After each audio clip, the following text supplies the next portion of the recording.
I turn on, one of the networks, and I see Donald Trump, who's not very popular. I'm saying, what are you talking about? In fact, you saw the poll came out that I'm above Obama. No, but then you turn to the fake news, and they go, Donald Trump, who's not very popular. And I'm saying to myself, how did they get away with it? Rasmussen, it was very accurate for the election, one of the more accurate polls for the election.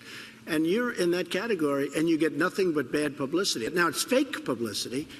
From fake news to fake publicity, certainly an indictment of the media has been central to both President Trump's candidacy and his presidency. Let's bring in Diamond and Silk, social media stars and Trump supporters.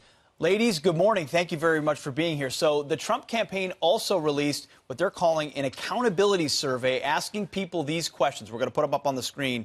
They say, do you trust the so-called mainstream media? Which issues do they do the worst job of reporting on President Trump? Do you feel they're too eager to slur conservatives? And do you believe they don't report on Democratic scandals? I would presume you agree with a lot of those, but this survey and this argument, is it resonating with the American people?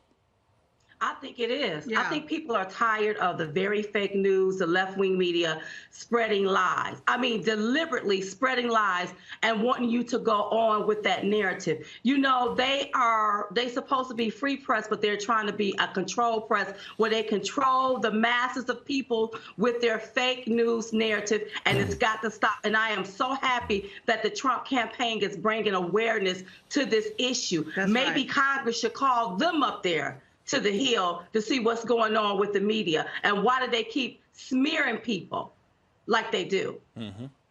Absolutely. No, it's a real problem and something that's been addressed time and time again by the campaign. Well, speaking of the media, so there is a new report out talking about the White House Correspondents Association. They say it has now been exposed that it regularly spends 85% of their revenue on annual party, not on scholarships, what has mainly been known for. Are you surprised by this?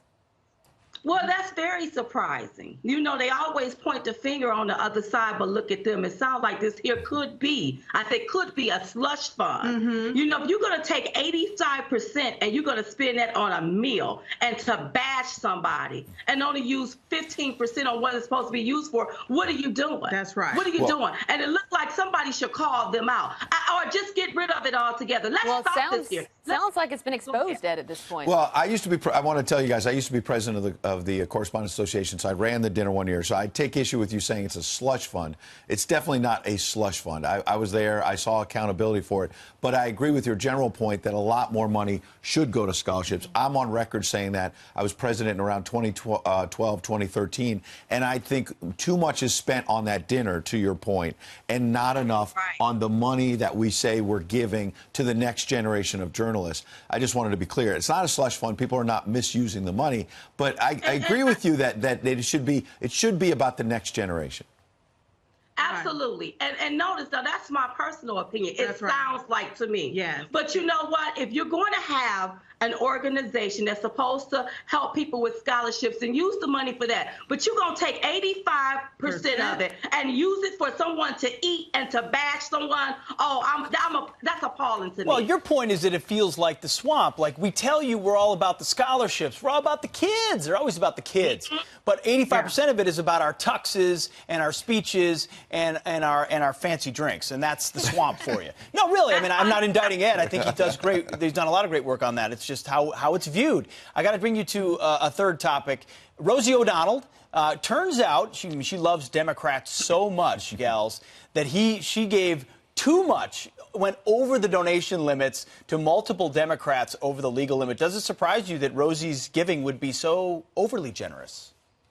Well, what surprised me is nobody has called her out. Right. Like the Democrats. Mm-hmm. Where's Sheila Jackson? Mm-hmm. Where's Hank Johnson? Mm-hmm. Where's Hakeem Jeffries? Yeah. Where they at? To call her out? Where's the FEC to call her out about overly giving of this here money? That's right. So I find the hypocrisy so real, and it's so unbalanced here. Mm-hmm. You know, if you're going to always hold a Republican accountable, you're going to have to also hold Democrats accountable, too. No. And it's time to hold her accountable. So she used 5 different New York addresses, 4 different variations of her name. But to your point, I mean, how did this go missing for so long? I don't care what political party you're affiliated with or who you support.